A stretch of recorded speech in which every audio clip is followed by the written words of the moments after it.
ಓಂ ಶ್ರೀ ಗುರುಭ್ಯೋ ನಮಃ. ಫ್ರೆಂಡ್ಸ್, ಎಲ್ಲರಿಗೂ ನಮಸ್ಕಾರ. ಪ್ರೀತಿಯ ಕುಂಭರಾಶಿಯ ಆತ್ಮೀಯ ಬಂಧುಗಳೇ, ಜ್ಯೋತಿಷ್ಯ ಶಾಸ್ತ್ರದ 12 ರಾಶಿಗಳಲ್ಲಿ 11ನೆಯ ರಾಶಿ ಕುಂಭರಾಶಿ. ಈ ರಾಶಿಯು ವಾಯು ತತ್ವವನ್ನು ಹೊಂದಿದ್ದು ಇದರ ಅಧಿಪತಿ ನ್ಯಾಯ ದೇವತೆಯಾದ ಶನಿದೇವ. ಈ ರಾಶಿಯು ಚಿಹ್ನೆ ನೀರಿನ ಕೊಡವನ್ನು ಹಿಡಿದಿರುವ ಮನುಷ್ಯ. ಕುಂಭರಾಶಿಯವರು ಸ್ವಾತಂತ್ರ್ಯ ಪ್ರಿಯರು, ಬುದ್ಧಿವಂತರು ಮತ್ತು ಮಾನವೀಯ ಗುಣಗಳನ್ನು ಮೈಗೂಡಿಸಿಕೊಂಡವರು. ಇವರ ವ್ಯಕ್ತಿತ್ವವು ಇತರರಿಗಿಂತ ವಿಭಿನ್ನವಾಗಿದ್ದು ಸಮಾಜದಲ್ಲಿ ತಮ್ಮದೇ ಆದ ಛಾಪನ್ನು ಮೂಡಿಸುತ್ತಾರೆ. ವ್ಯಕ್ತಿತ್ವ ಮತ್ತು ಸ್ವಭಾವ.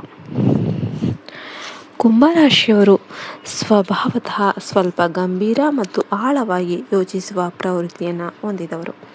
ಇವರು ಯಾರಿಗೂ ತಲೆಬಾಗದ ಸ್ವತಂತ್ರ ಪ್ರವೃತ್ತಿಯನ್ನು ಹೊಂದಿರ್ತಾರೆ. ಯಾರೋ ಹಾಕಿಕೊಟ್ಟ ದಾರಿಯಲ್ಲಿ ನಡೆಯುವ ಬದಲು ತಾವೇ ಹೊಸ ದಾರಿಯನ್ನು ಸೃಷ್ಟಿಸುವುದರಲ್ಲಿ ಇವರಿಗೆ ನಂಬಿಕೆ ಹೆಚ್ಚು. ಇವರು ಬಹಳ ಸ್ನೇಹಪರ ಆಗಿದ್ದರೂ ಕೂಡ ಎಲ್ಲರ ಜೊತೆ ತಕ್ಷಣವೇ ಬೆರೆಯೋದಿಲ್ಲ. ಒಬ್ಬ ವ್ಯಕ್ತಿಯನ್ನು ಸಂಪೂರ್ಣವಾಗಿ ಅರ್ಥ ಮಾಡಿಕೊಂಡ ನಂತರನೇ ಅವರೊಂದಿಗೆ ಆತ್ಮೀಯರಾಗಿರ್ತಾರೆ.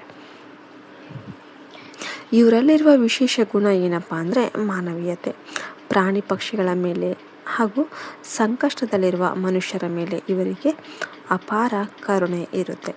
ಸಮಾಜದಲ್ಲಿನ ಅನ್ಯಾಯದ ವಿರುದ್ಧ ಧ್ವನಿ ಎತ್ತದ ಒಂದು ಗುಣ ಇವರ ರಕ್ತದಲ್ಲೇ ಇರುತ್ತೆ. ಇವರು ಆಧುನಿಕ ವಿಚಾರಧಾರೆಗಳನ್ನು ಹೊಂದಿದ್ರೂ ಕೂಡ ತಮ್ಮ ತತ್ವಗಳ ವಿಷಯದಲ್ಲಿ ಮಾತ್ರ ಬಹಳ ಕಟ್ಟುನಿಟ್ಟಾಗಿ ಇರ್ತಾರೆ. ಇನ್ನು ಬುದ್ಧಿವಂತಿಕೆ ಮತ್ತು ಸಂಶೋಧನೆ. ಕುಂಭರಾಶಿಯವರು ಜನ್ಮಜಾತ ಬುದ್ಧಿವಂತರು. ಇವರ ಆಲೋಚನಾ ಶಕ್ತಿ ತುಂಬ ವೇಗವಾಗಿರುತ್ತೆ. ಭವಿಷ್ಯದಲ್ಲಿ ಏನಾಗಬಹುದು ಎಂಬ ಮುನ್ಸೂಚನೆ ಇವರಿಗೆ ಬೇಗನೆ ಸಿಗುತ್ತೆ. ವಿಜ್ಞಾನ, ತಂತ್ರಜ್ಞಾನ ಮತ್ತು ಸಂಶೋಧನಾ ಕ್ಷೇತ್ರಗಳಲ್ಲಿ ಇವರು ಹೆಚ್ಚಿನ ಆಸಕ್ತಿ ಹೊಂದಿರ್ತಾರೆ. ಯಾವುದನ್ನಾದರೂ ಹೊಸದಾಗಿ ಕಂಡುಹಿಡಿಯೋದು ಇವರಿಗೆ ಇಷ್ಟವಾದ ಕೆಲಸ. ಇವರು ಸದಾ ಜ್ಞಾನದ ಹಸಿವಿನಲ್ಲಿರ್ತಾರೆ. ಪುಸ್ತಕ ಓದೋದು ಅಥವಾ ಹೊಸ ವಿಷಯಗಳನ್ನು ಕಲಿಯೋದು ಇವರಿಗೆ ನೆಚ್ಚಿನ ಹವ್ಯಾಸವಾಗಿರುತ್ತೆ. ವೃತ್ತಿ ಮತ್ತು ಆರ್ಥಿಕ ಜೀವನ. ವೃತ್ತಿ ಜೀವನದಲ್ಲಿ ಕುಂಭರಾಶಿಯವರು ಸೃಜನಶೀಲತೆಗೆ, ಕ್ರಿಯೇಟಿವಿಟಿಗೆ ಹೆಚ್ಚಿನ ಒತ್ತು ನೀಡ್ತಾರೆ. ಇವರಿಗೆ ಕಚೇರಿಯ 4 ಗೋಡೆಗಳ ನಡುವೆ ಕುಳಿತು ಕೆಲಸ ಮಾಡೋದು ಕೆಲವೊಮ್ಮೆ ಬೇಸರ ತರಿಸಬಹುದು. ಆದರೂ ಶನಿದೇವನ ಪ್ರಭಾವದಿಂದಾಗಿ ಇವರು ಶಿಸ್ತುಬದ್ಧ ಕೆಲಸಗಾರರಾಗಿರ್ತಾರೆ. ಇಂಜಿನಿಯರಿಂಗ್, IT ಕ್ಷೇತ್ರ, ಸೈಕಾಲಜಿ, ಜ್ಯೋತಿಷ್ಯ ಅಥವಾ ಸಾಮಾಜಿಕ ಕಾರ್ಯಗಳಲ್ಲಿ ಇವರು ಅದ್ಭುತವಾಗಿ ಮಿಂಚುತ್ತಾರೆ. ರಾಜಕೀಯದಲ್ಲೂ ಇವರು ಯಶಸ್ವಿಯಾಗುವ ಸಾಧ್ಯತೆ ಹೆಚ್ಚು. ಆರ್ಥಿಕವಾಗಿ ಇವರು ಮಧ್ಯಮ ಸ್ಥಿತಿಯಲ್ಲಿರ್ತಾರೆ. ಹಣದ ಹಿಂದೆ ಬೀಳುವ ಸ್ವಭಾವ ಇವರದಲ್ಲ. ಆದರೂ ಕೂಡ ತಮ್ಮ ಅವಶ್ಯಕತೆಗಳನ್ನು ಪೂರೈಸಿಕೊಳ್ಳುವಷ್ಟು ಹಣವನ್ನು ಇವರು ಸಂಪಾದಿಸ್ತಾ ಇರ್ತಾರೆ. ಹಣವನ್ನು ಉಳಿತಾಯ ಮಾಡೋದಕ್ಕಿಂತ ಹೆಚ್ಚಾಗಿ ಅದನ್ನು ಹೊಸ ಯೋಜನೆಗಳಿಗೆ ಅಥವಾ ಜನೋಪಕಾರಿ ಕೆಲಸಗಳಿಗೆ ವಿನಿಯೋಗಿಸೋದಕ್ಕೆ ಇಷ್ಟಪಡ್ತಿರ್ತಾರೆ. ಇನ್ನು ಇವರ ಕುಟುಂಬ ಮತ್ತು ಪ್ರೇಮ ಜೀವನ ಹೇಗಿರುತ್ತೆ? ಕುಟುಂಬದ ವಿಚಾರದಲ್ಲಿ ಕುಂಭರಾಶಿಯವರು ಸ್ವಲ್ಪ ಭಾವನಾತ್ಮಕರಾಗಿರ್ತಾರೆ. ತಮ್ಮ ಕುಟುಂಬದ ಸದಸ್ಯರಿಗೆ ಬೇಕಾದ ಎಲ್ಲ ಸೌಕರ್ಯಗಳನ್ನು ಒದಗಿಸೋದಕ್ಕೆ ಶ್ರಮಿಸ್ತಾ ಇರ್ತಾರೆ. ಆದರೆ ಇವರು ತಮ್ಮ ಭಾವನೆಗಳನ್ನು ಮುಕ್ತವಾಗಿ ವ್ಯಕ್ತಪಡಿಸೋದಿಲ್ಲ. ಇದರಿಂದಾಗಿ ಮನೆಯವರಿಗೆ ಇವರು ಸ್ವಲ್ಪ ಕಠಿಣ ಮನಸ್ಸಿನವರು ಅಂತ ಅನಿಸಬಹುದು.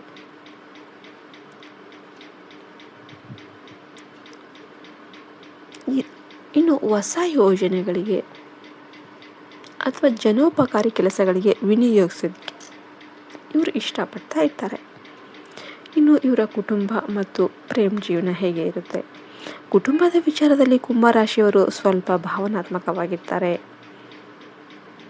ತಮ್ಮ ಕುಟುಂಬದ ಸದಸ್ಯರಿಗೆ ಬೇಕಾದ ಎಲ್ಲ ಸೌಕರ್ಯಗಳನ್ನು ಕೂಡ ಒದಗಿಸೋದಕ್ಕೆ ಶ್ರಮ ಪಡ್ತಿರ್ತಾರೆ. ಆದರೆ ಇವರು ತಮ್ಮ ಭಾವನೆಗಳನ್ನು ಮುಕ್ತವಾಗಿ ವ್ಯಕ್ತಪಡಿಸೋದಿಲ್ಲ. ಇದರಿಂದಾಗಿ ಮನೆಯವರಿಗೆ ಇವರು ಸ್ವಲ್ಪ ಕಠಿಣ ಮನಸ್ಸಿನವರು ಅಂತ ಅನ್ನಿಸಬಹುದು. ಆದರೆ ಒಳಗಿನಿಂದ ಇವರು ತುಂಬ ಮೃದು ಸ್ವಭಾವದವರು ಆಗಿರ್ತಾರೆ. ಇನ್ನು ಪ್ರೇಮ ಜೀವನದಲ್ಲಿ ಕುಂಭರಾಶಿಯವರು ಸಂಗಾತಿಗೆ ಹೆಚ್ಚಿನ ಸ್ವಾತಂತ್ರ್ಯವನ್ನು ನೀಡ್ತಾರೆ. ಸಂಗಾತಿಯ ಮೇಲೆ ಅಧಿಕಾರ ಚಲಾಯಿಸುವುದು ಇವರಿಗೆ ಇಷ್ಟ ಇಲ್ಲ. ಇವರು ಬೌದ್ಧಿಕವಾಗಿ ತಮ್ಮ ಮಟ್ಟಕ್ಕೆ ಸರಿಸಾಟಿಯಾಗುವ ವ್ಯಕ್ತಿಯನ್ನು ಪ್ರೀತಿಸ್ತಾರೆ. ವಿವಾಹದ ನಂತರ ಇವರು ನಿಷ್ಠಾವಂತ ಸಂಗಾತಿ ಆಗ್ತಾರೆ. ಇವರು ದಾಂಪತ್ಯ ಜೀವನವು ಪರಸ್ಪರ ಗೌರವದ ಮೇಲೆ ನಿಂತಿರುತ್ತೆ. ಆರೋಗ್ಯದ ಮೇಲಿನ ಪ್ರಭಾವ. ಆರೋಗ್ಯದ ದೃಷ್ಟಿಯಿಂದ ಕುಂಭರಾಶಿಯವರು ಕಾಲುಗಳ ಕೆಳಭಾಗ ಮತ್ತು ನರಮಂಡಲದ ಬಗ್ಗೆ ಎಚ್ಚರಿಕೆಯನ್ನು ವಹಿಸಬೇಕು. ಇವರಿಗೆ ರಕ್ತ ಪರಿಚಲನೆಗೆ ಸಂಬಂಧಿಸಿದ ಸಮಸ್ಯೆಗಳು ಅಥವಾ ಕಾಲು ನೋವು ಕಾಣಿಸಿಕೊಳ್ಳುವ ಸಾಧ್ಯತೆ ಇರುತ್ತೆ. ವಾಯುತತ್ವದ ರಾಶಿಯಾಗಿರೋದ್ರಿಂದ ಗ್ಯಾಸ್ಟ್ರಿಕ್ ಸಮಸ್ಯೆಗಳು ಇವ್ರಿಗೆ ಬಾಧಿಸಬಹುದು. ಮಾನಸಿಕವಾಗಿ ಶಾಂತವಾಗಿರೋದಕ್ಕೆ ಇವರು ಧ್ಯಾನವನ್ನು ಮಾಡೋದು ಒಳ್ಳೆಯದು. ಇನ್ನು ಬಲ ಮತ್ತು ದೌರ್ಬಲ್ಯಗಳು. ಇವರ ಬಲ ಅಂದರೆ ಮಾನವೀಯತೆ, ಬುದ್ಧಿವಂತಿಕೆ ಮತ್ತು ಸ್ವಾತಂತ್ರ್ಯ. ದೌರ್ಬಲ್ಯ ಹಠಮಾರಿ ಸ್ವಭಾವ, ಒಂಟಿತನವನ್ನು ಇಷ್ಟಪಡೋದು ಮತ್ತು ಭಾವನೆಗಳನ್ನು ಹತ್ತಿಕ್ಕೋದು. ಕುಂಭರಾಶಿಯವರಿಗೆ ಇರುವ ಸಲಹೆಗಳು: ಒಂದನೇದಾಗಿ ಪರರ ಅಭಿಪ್ರಾಯ ಗೌರವಿಸಿ. ಕೆಲವೊಮ್ಮೆ ನಿಮ್ಮ ನಿರ್ಧಾರವೇ ಸರಿ ಎಂಬ ಹಠ ಬೇಡ. ಇತರರ ಮಾತುಗಳನ್ನು ಆದಷ್ಟು ಕೇಳಿಸಿಕೊಳ್ಳಿ. ಎರಡನೇದಾಗಿ ಭಾವನೆಗಳನ್ನು ಹಂಚಿಕೊಳ್ಳಿ. ನಿಮ್ಮ ಮನಸ್ಸಿನ ಕಳವಳಗಳನ್ನು ಆಪ್ತರ ಮುಂದೆ ತೆರೆದಿರಿ.